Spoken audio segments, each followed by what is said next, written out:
Okay, this is my current camera, the Sony a7 IV. Purchase price about £2,500. And this little guy right here is my sister's 14-year-old Canon EOS 550d. No EVF, no live view, 18 megapixels, no in-body stabilization, no tilt screen. Sells for about £70 to £100. And I'm downgrading to it.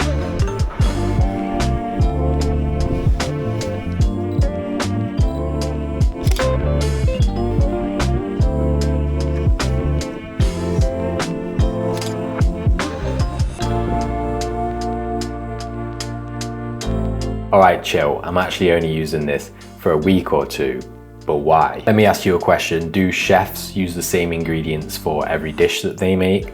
And do singers sing over the same beat every time? Too poetic? Yeah, probably. Let me break it down. I'm a lover of challenges when it comes to photography, and anyone that's watched my channel for a little while will know I sometimes set myself these little restrictive challenges, and the key emphasis on the word restrictive. By that I mean deliberately limiting yourself in favor of creativity and having to work a little bit harder or smarter, but gain some more skill along the way. And that's not always just with the gear that I use. I make a conscious effort to make sure I'm constantly challenging myself, whether that be setting a limit on how many photos I can take in a day, turning up at a rubbish location on purpose and just seeing if you can make the most of it and get the best photo possible from that place. And then one of my personal favorites as well is going out, setting yourself a theme or a look or a style and creating a photo set from that day that's not allowed to steer away from that theme that you've set yourself. So I've chosen to downgrade my camera for the next week or two, a few shoots, to a 14-year-old Canon camera because,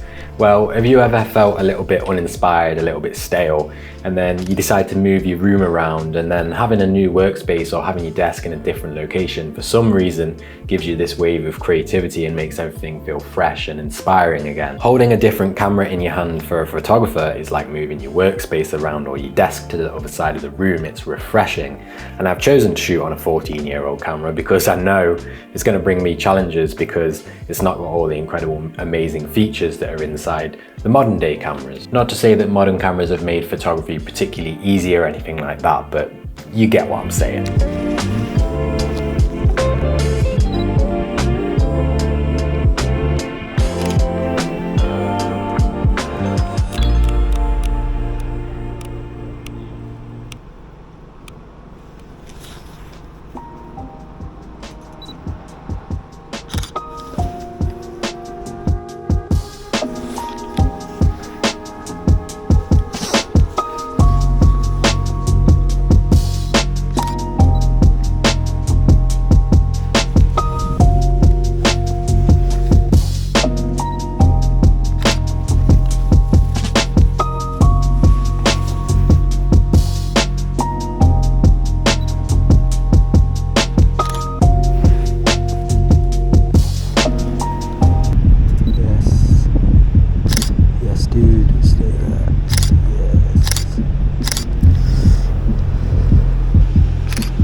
Rain's ruined it. The rains took the calm away.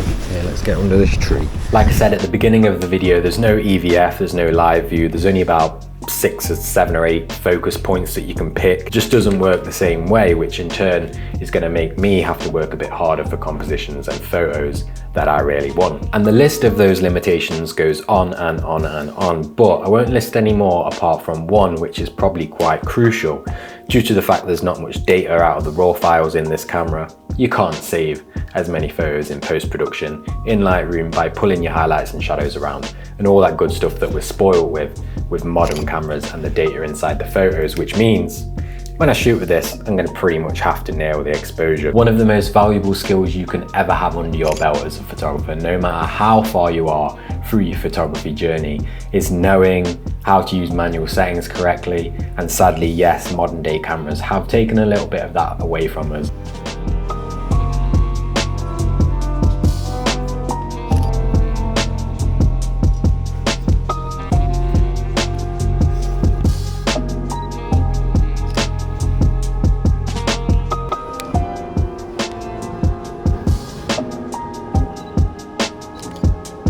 In these periods of challenge, you do often have expectations that are a little bit lower. You relax a bit and you realize that you're not out to produce your best work, but in turn, you do have to work a little bit harder to get some good photos. So you're gaining skill, even if it means you're not taking the best photos for a day or two, an hour or two, a week or two, however long you choose to do a challenge for. You just have a bit of fun. You take it a little bit less seriously and just relax. Because let's be honest, there's no better feeling than just wandering around with a camera in hand, relaxing, taking photos and not stressing about whether you're going to come back with something that you can show off to all your friends and family. And that's actually something I've realized in the last year or so that is imperative to being a happy photographer. But more on that in another video.